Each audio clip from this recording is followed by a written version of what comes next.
आपल्या ज्ञानामध्ये भर टाकण्यासाठी अत्यंत महत्त्वाचा एक दैनंदिन दिनचर्येचा भाग म्हणजे दैनंदिन पद्धतीने वर्तमानपत्र वाचणं।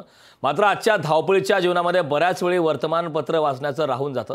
चिंता करण्याचं कारण नाही, त्यासाठीच खास लोकशाही मराठी आपल्यासाठी विशेष बुलेटिन घेऊन आलं आहे, ज्यामध्ये आघाडीच्या वर्तमानपत्रातील काही महत्त्वाच्या बातम्या आपण पाहणार आहोत। त्यातच आपण पहिली बातमी पाहणार आहोत लोकसत्ताची। लोकसत्ताच्या पहिल्या बातमीकडे आपण जातोय। लोकसत्तामध्ये ही बातमी आहे, जागा वाटपाचे खडाकष्ट हे सुरूच आहेत। भाजपच्या कुरघोड्यांना आता शिंदे गट अस्वस्थ आहे, अशा प्रकारची ही लोकसत्ताची बातमी आहे। महाविकास आघाडीत राऊतांवर काँग्रेस संतप्त आहे। निवडणुकाच्या ऐन रणधुमाळीत जागा वाटप अंतिम करण्याऐवजी परस्परांवर कुरघोड्या करण्याचं राजकारण सत्ताधारी महायुतीबरोबरच महाविकास आघाडीच्या घटक पक्षांमध्ये सुरू असल्याने त्यांच्यातील काही जागांचा वाद विकोपाला गेल्याचं मानलं जातं। उपमुख्यमंत्री देवेंद्र फडणवीस यांनी कल्याणमधून श्रीकांत शिंदे यांना उमेदवारी परस्पर जाहीर करणे आणि शिंदे गटाच्या बैठकीत भाजपबद्दल नाराजी व्यक्त करणे, तर दुसरीकडे सांगलीच्या जागेवरून शिवसेना, ठाकरे गट आणि काँग्रेस यांनी परस्परांना इशारा देणे, या घडामोडी सत्ताधारी आणि विरोधी अशा दोन्ही आघाड्यांमध्ये खडाष्टक सुरू असल्याचं द्योतक आहे, असं देखील या दरम्यान सांगण्यात आलं।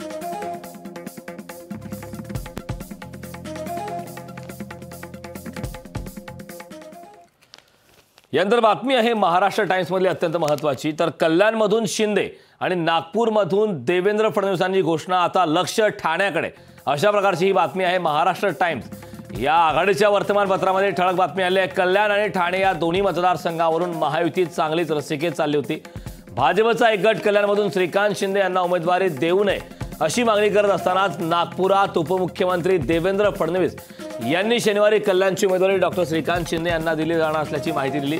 ते मागील निवडणुकीपेक्षा अधिक मतांनी विजयी होतील असा विश्वासही फडणवीसांनी व्यक्त केलाय। यादीवर अखेरचा शब्द आपलाच असेल असं कल्याणच्या घोषणेत फडणवीस यांच्याकडून अधोरेखित करण्यात आल्याची चर्चा आहे। त्यामुळे आता ठाणे व नाशिकबाबत काय होते याकडे आता सर्वांचं लक्ष लागलं।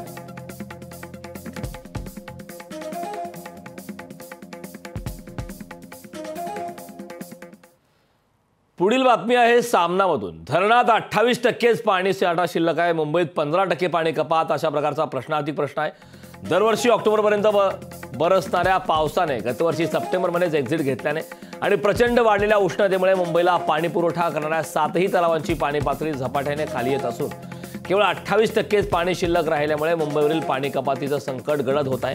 त्यामुळे प्रशासन ही गंभीर असून 15 मे पर्यंत उपलब्ध पाण्याचा आढावा घेऊन आवश्यकता भासल्यास 10 ते 15% पाणी कपात केली जाईल असं पालिकेकडून सांगण्यात आलं।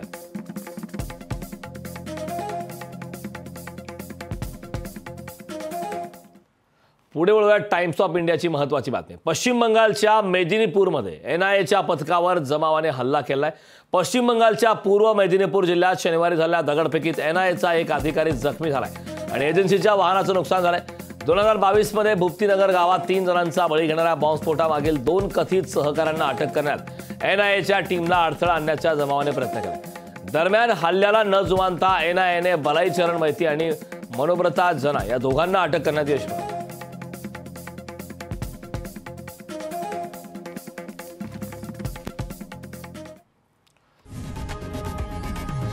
लोकशाही मराठी ऐका, पहा, जागरूक रहा।